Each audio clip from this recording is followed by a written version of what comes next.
Welcome to the Natural Hair Education Podcast, where we empower, educate, and embrace our essence through the love of natural hair. I am your host, Corinthian Carruthers II, and thank you for listening. I am a licensed beauty educator, licensed cosmetologist, and natural hair culturist. I am co-owner of Creative Hair School of Cosmetology and the creator of Natural Hair Education, a platform that's designed and dedicated to teaching beauty school students, professional stylists, and natural hair enthusiasts textured hairstyling and natural hair education. On this platform, we will discuss real hair stories, break myths, and grow in self-love. This episode is brought to you by Natural Hair Education's Texture on Texture styling course. This styling course is a virtual educational experience. Learn how to properly detangle hair, learn how to do coils, flat twists, two-strand twists, and an updo style, all on naturally textured hair. In this program, you will receive Ada, which is Natural Hair Education's first texture hair mannequin. And listen, y'all, she is the real deal, okay? So once you get your hands on her, you'll be able to learn the different types of skills and techniques, as well as improve your current skills, increase your service time, along with your confidence, and overall increase your income. Hey everyone, welcome back to another episode of the Natural Hair Education Podcast.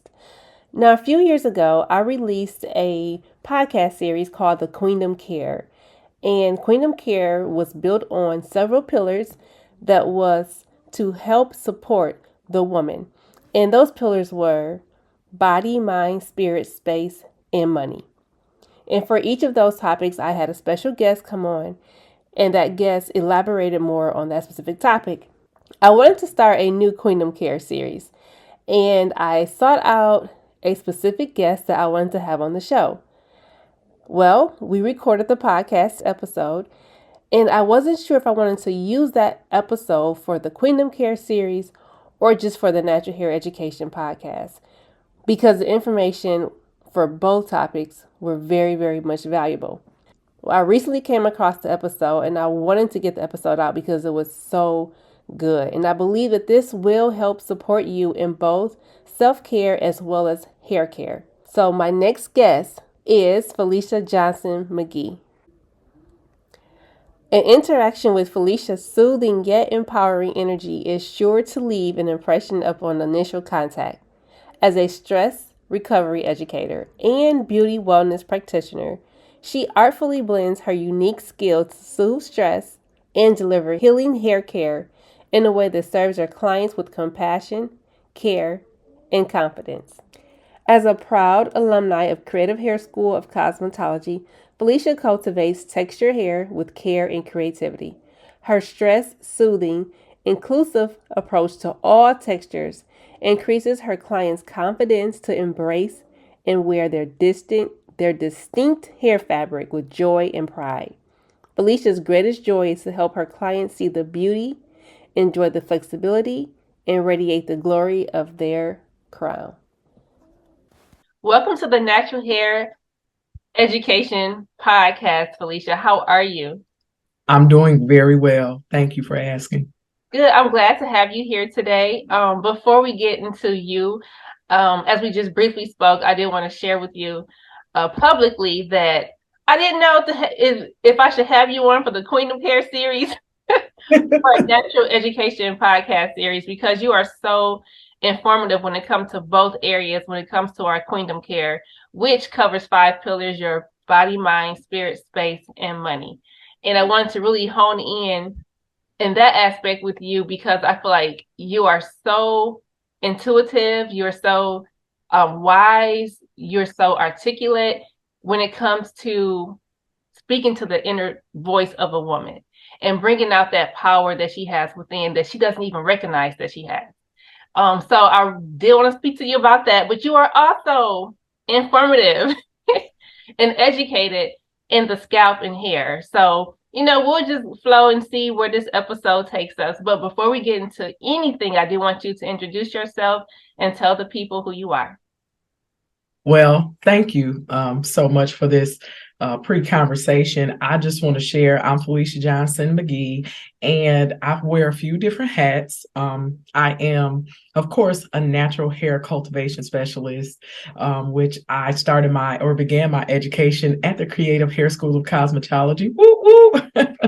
One of the best places in the world, in my opinion. I also am a community health worker, and I serve to assist birthing moms in maternal infant health through the Revive Health Community Center. I'm a workshop facilitator there. I also work for the Genesee County Chamber at Teen Quest. So I help teach leadership to youth and employment skills. And so I wear a few different hats along with some of the things that I'm cooking up on my own.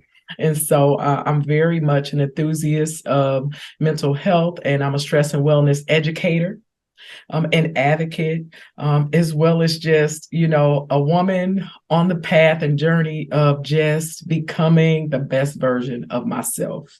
And that's what I love about you. I've watched you. Now, I've known you for a while, and we didn't really get to know each other until the natural hair program started. And you came in, you're like, listen, I want to do this program. And we got you going, got you started, and you are doing amazing things. But one thing about being in that program, you know how you think you're in it for one thing, and for me, I'm thinking I'm in it to teach. But you were you were such a blessing to me. And every time you spoke, I felt like this is a safe place. You shared so much wisdom. And it was just through, like, all this conversations that we had was just supposed to be through just natural hair, just learning natural hair. But it went so much deeper than that. And I do feel like natural hair is deeper than just what we see on the exterior, that it has a lot to do with our inner person. And so, speaking of that, this goes twofold. You do work with stress. Yes. And so just, I know, like, in today's world, we as women, we're so busy. You're so busy. We have so much that we're obligated to, and people count on us for a ton of things. And so my question to you is, how do you, just in your personal life, help deal with the day-to-day stresses, things that you're obligated to, that people are expecting of you? And sometimes you might feel overwhelmed. How do you find those little increment times or things in your life to help you relieve the stress? This is something that, let me first say that working to serve others and to show up the way we want to in the world is something in and of itself a great privilege, but also something that can definitely be a great expenditure of energy, right? It's like you're showing up for people. But one of the things that I'm becoming even more aware of in this season of my life is that showing up for myself first is so, so, so important. And I just was meditating on this before this call, and that so many of my relationships are changing in their dynamic. And the thought came up inside of me, Felicia, have you really made time to be your own friend?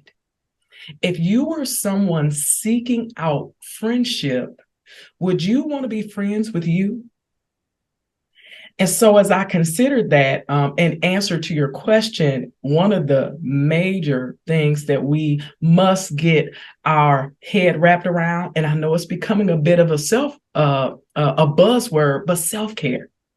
Making time for ourselves, putting ourselves first, and putting ourselves on the schedule. And that's something that what that's looking like for me in daily life is making a schedule, something that I was averse to growing up. Not because I just didn't want to do it. I didn't grow up in a way where that was a part of my context or construct.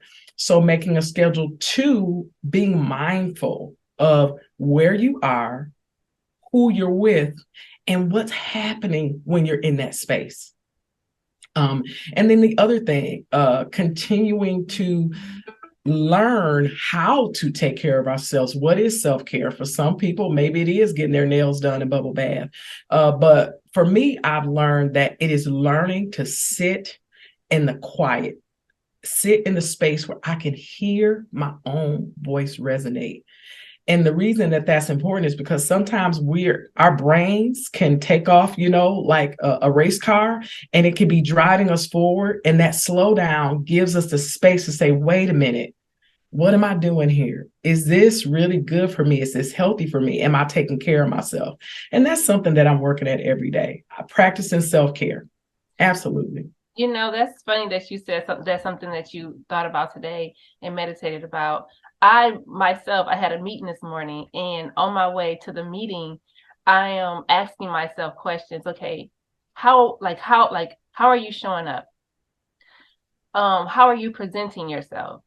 Just the basic questions of, I guess, that mindfulness that sometimes we don't take into consideration. We kind of just get up and go and just do and just be, and not taking the time to really put thought into it, being more conscious about that. And then how we interact with others, asking yourself questions. So I'm there. And I feel like this last year, I'm going to get a little personal real quick, but this last year has been really difficult for me.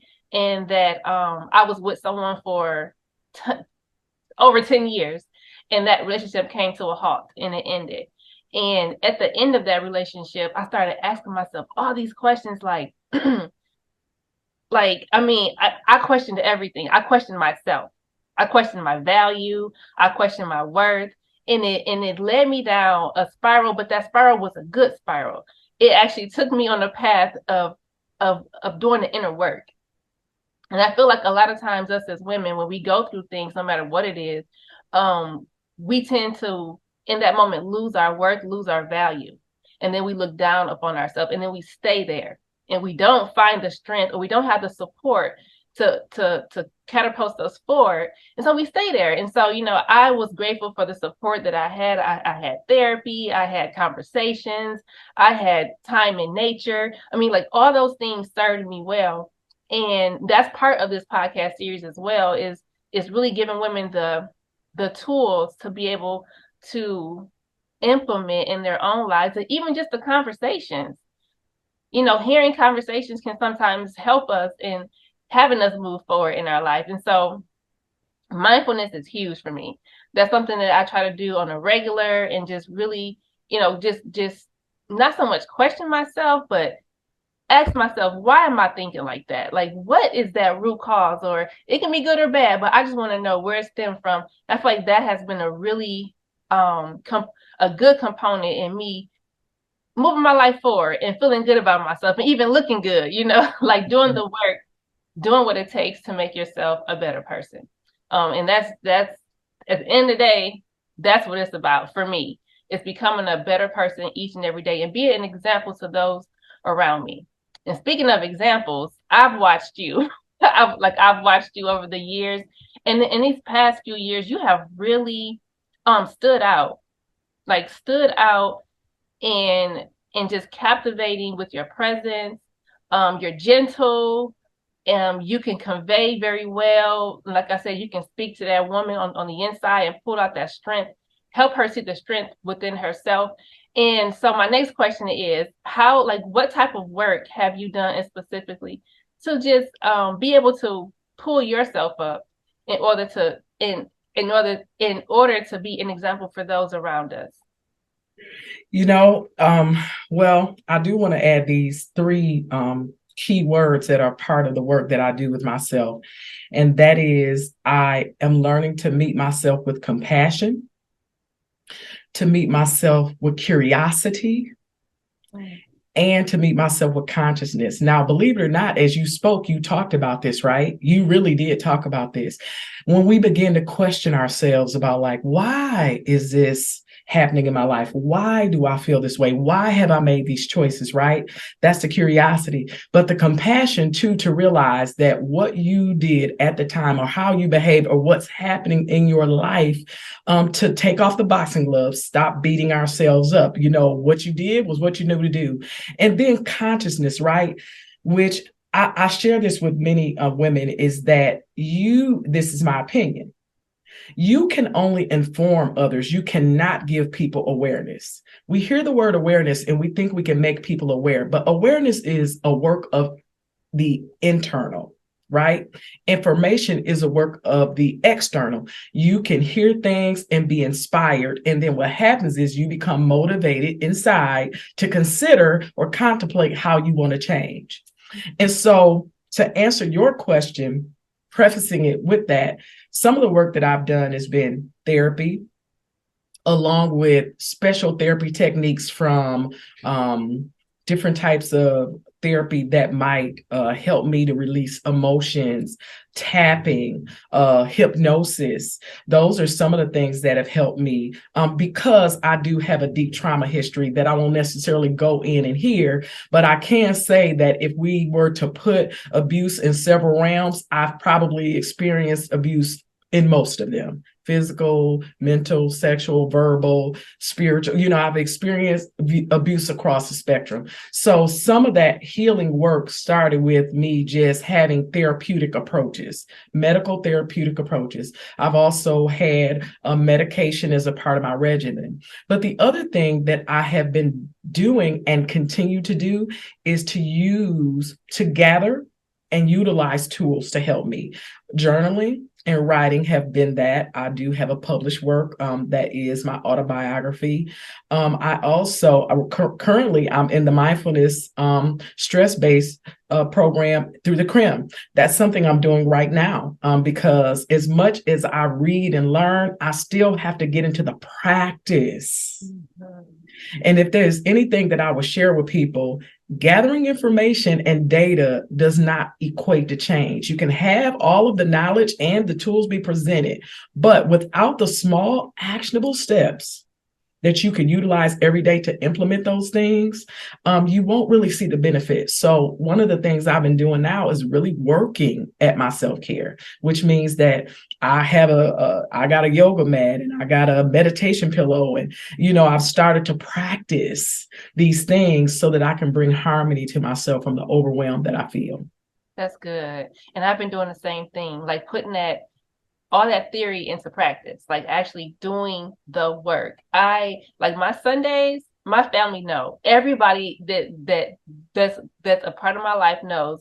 Don't call, text, bother Corinthian on Sunday. Okay. I am journaling, I am meditating, I am stretching, I am doing whatever whatever it is I have to do to prepare myself for the week and for myself. So, those and it goes beyond that, but that's just the primary basis. I have a day to myself. Okay. So my Sundays they belong to me. Yeah, I used to do these workshops a few years ago before the pandemic called the Why Workshop, and the Why standing for Writing Heals You. And one of the things that I used to encourage the women to realize two things actually, and that is one, you should put yourself on the schedule. We have schedules, you should be on your schedule. If you have a scheduled book, if you got a schedule in your phone, however you have a schedule, you should put yourself on that schedule. And two, to disable the idea that sacrifice equals neglect. Sacrifice does not equal neglect. When we think about sacrifice, it's been put in context to us the way we've been reared, that if I sacrifice and help people because I should do that, that somehow I should go lacking. But sacrifice does not equal neglect. Actually, we have to unlearn that and realize that the more you take care of you, I heard Ayala talk about filling the cup until it's overflowing. Well, what happens is when the cup overflows, then whatever comes out of the cup is going to touch others. We often don't have that model that I'm going to fill myself up and then I'll have something for other people. I can tell you, even right now, I'm being very honest. I'm aware that I have been operating out of deficit. And when you operate out of deficit, it's going to show up somewhere. To connect this with hair care, I tell women when they sit in my chair, believe it or not, the hair, among other places, is a great space to start to realize that something is out of sync and balance with me. When you start realizing that your scalp is itchy, your hair is getting thin, maybe you pull on your hair or twist your hair unconsciously, which is something that can be indicative of having nervous stress and anxiety. People even chew their hair and and eat their hair. There's a word for it. I can't think of it right now, but I know what it is. I mean, all of these things, I often tell women, your hair and scalp is a great way to say, whoa, let me see what's going on with myself. So when the women sit in my chair and we do a scalp assessment, I start to gather data from them. I listen to them. What experience are they having with their hair and their scalp? And for most of us, we don't, I mean, even though we hear the term stress, we don't equate it with that. We just don't make the connection. But your scalp is an excellent place to watch, observe, to identify what's happening in my world and how am I being affected by it, right? Scalp is a good place to see that. And so, and the thing is that it also gives us an opportunity to be curious, right? We're curious, like, we'll go so far and we'll ignore something until it's visibly an issue. Yeah. I had a client in just recently and she came in for a treatment and she said, I've been noticing that I'm thin around the front I'm starting to be thin. And she's a younger person. And, my question is, tell me a little bit about what's been happening in your life lately. Approaching the work with empathy and holding space to hear what's happening. And actually doing that in all arenas, but particularly when people are in our chair, this is a space that can be vulnerable. It's like being at a bar and you're a bartender, right? It's a space where people have trusted you and they open up to you about themselves in ways that they might not in any other space. I tell people the chair, I tell my clients, look at your hair care appointment as self-care time, not just because you're going to leave cute, but this is the time when you got the space. You lay back in that bowl and just mindfully think about that water, beginning to loosen up the things that are sticking to you and actually beginning to rinse them away. And like I put my clients in that mindset. And when they like, man, I didn't even know that I was going to talk about this or experience this, but that I deeply connect my work with mental health and stress recovery with my hair care work. And that is why I was confused today about this episode, because I'm like, you do so much. And, you made so many powerful points just now. And I think it's an honor.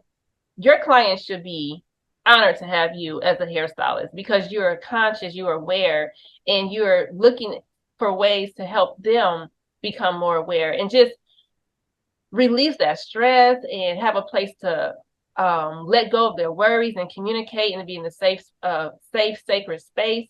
So I commend you for that.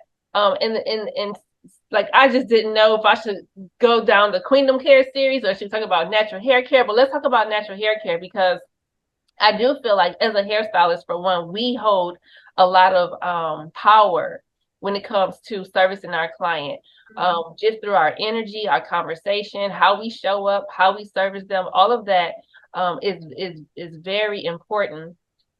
And when it comes to the clients, choosing a hairstylist as well is one of the most important things that I feel like they could do. Because again, that's energy being exchanged. That's a lot of things that are happening in that space.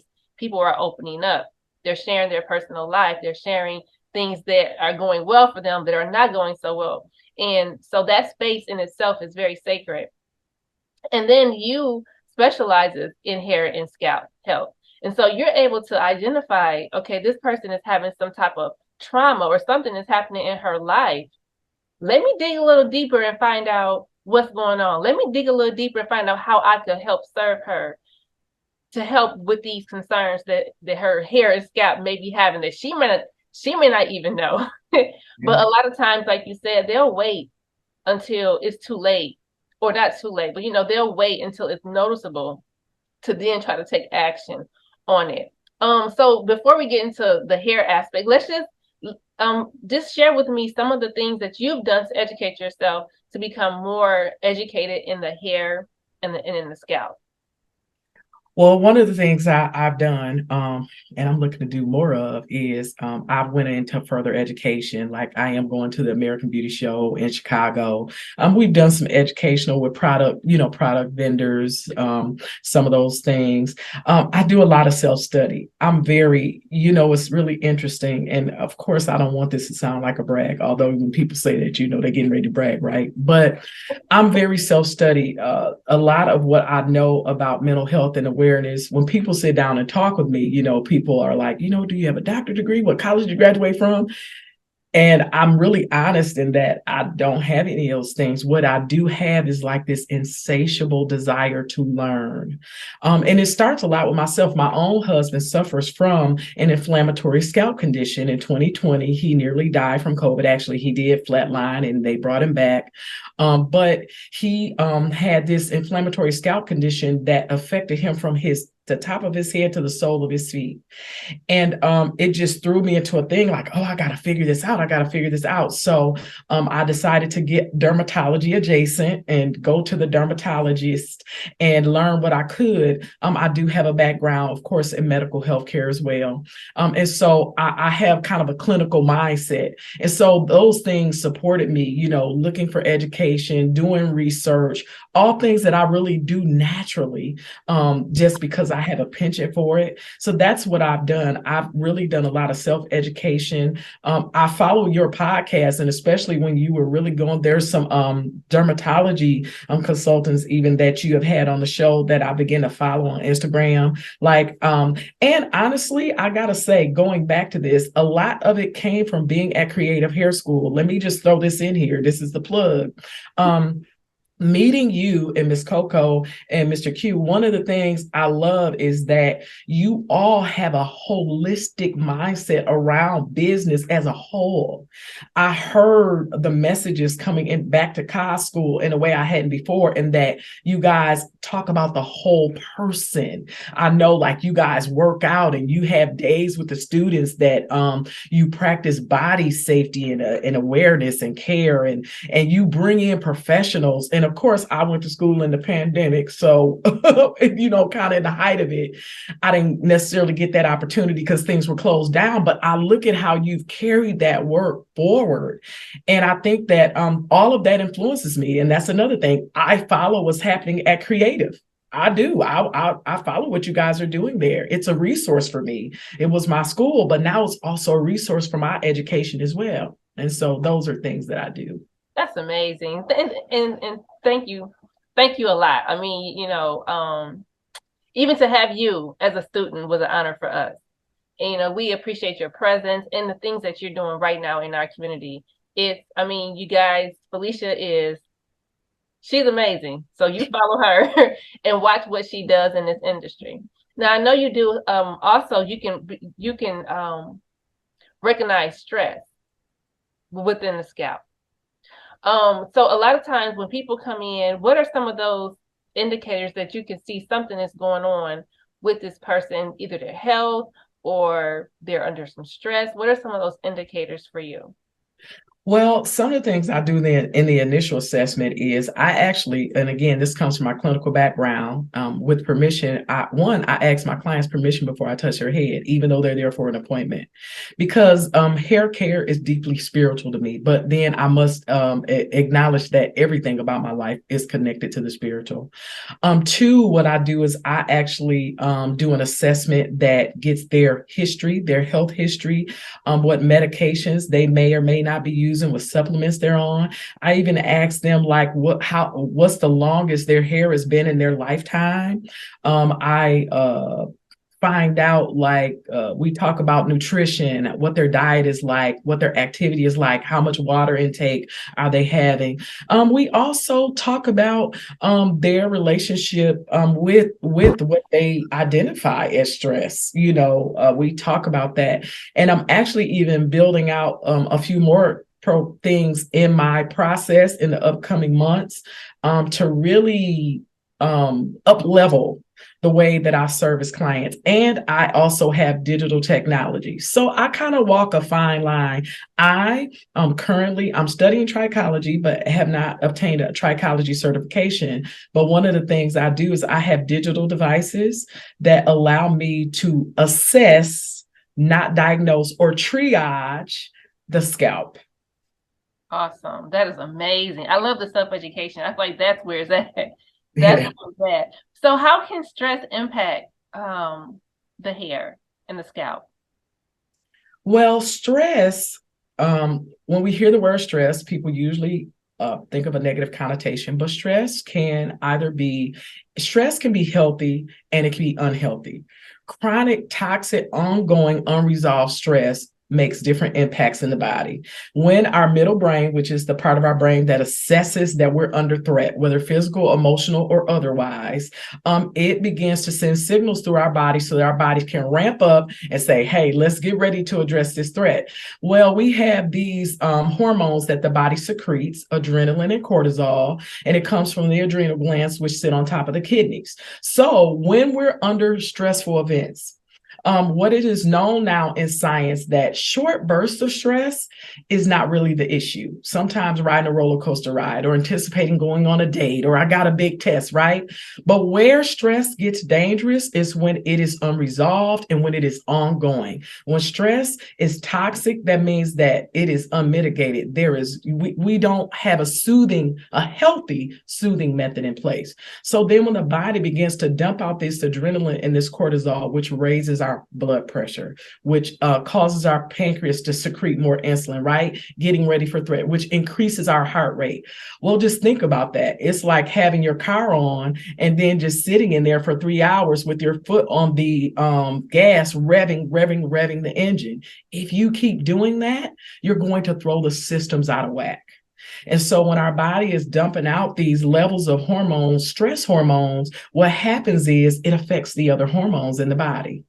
Well, those hormones also affect our hair, our scalp, right? Our blood is what feeds the follicles, feeds the hair bulb so that the follicle can get the nourishment so that the hair can grow out of it. Well, guess what? If those things are under attack, if they're out of balance, if they're not being nourished properly, or if they're not being taken care of well from the inside of our body internally, that sets our hair up for our scalp to experience inflammation, things that come from the environment that can clog the pores of the scalp, which then can make the oil system in our scalp become overactive. So now it's trying to pump out too much oil because it's like, so the hair is dry, but the scalp is oily. And so then all of those things come together and the hair is like, hey, I can only do so much. And so the hair is going to respond. So if that scalp environment is out of balance due to being stressed, and sometimes the environment and the things we do to the hair stress the scalp, like tension and adding products that don't support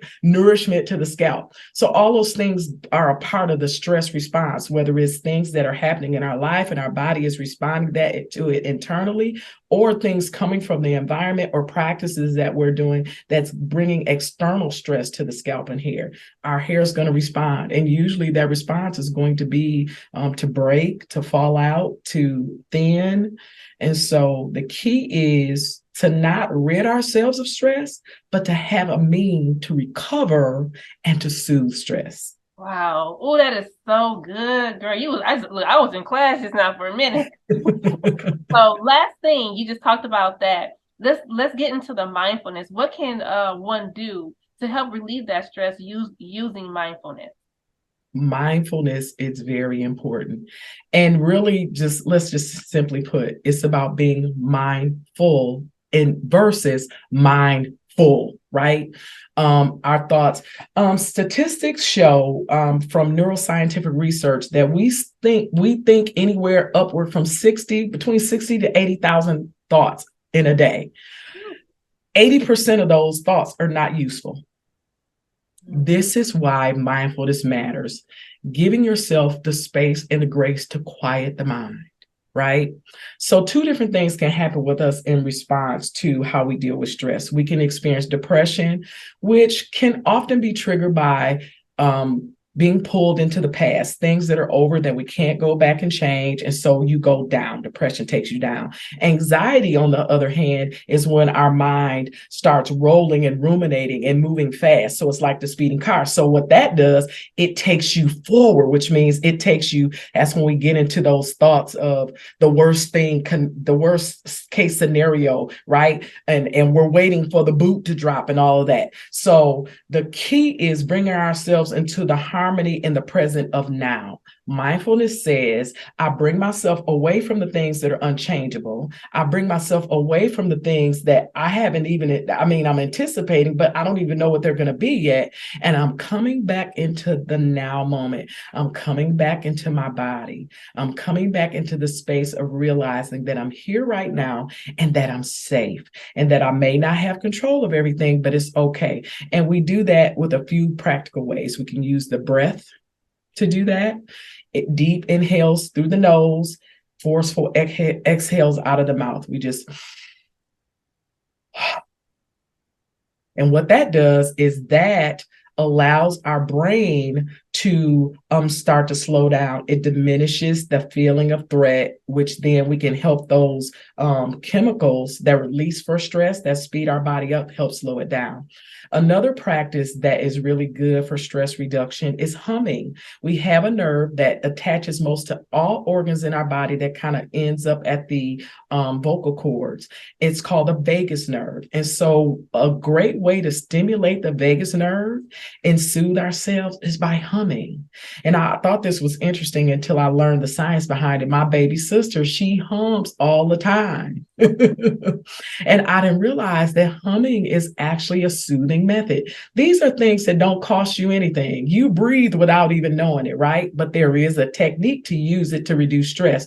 People can hum sometimes. You get in a good mood and you hum a song. You're actually stimulating a nerve in your body that's going to soothe stress. So those are just a couple of things that we can do mindfully. And thirdly, the other thing that we can do is movement. Physical functional movement, just like sitting at your computer desk and rolling your wrist, rolling your neck. I'm reading a book called Sacred Rest by Sandra Dalton Smith, and she talks about 7 types of rest. And so physical functional movement, not just our dance or our weightlifting, right? But functional movement is a way to give active rest to the body. And it's also a way to practice being mindful. Wow, that is amazing. I never thought about that. So what's the name of that book again?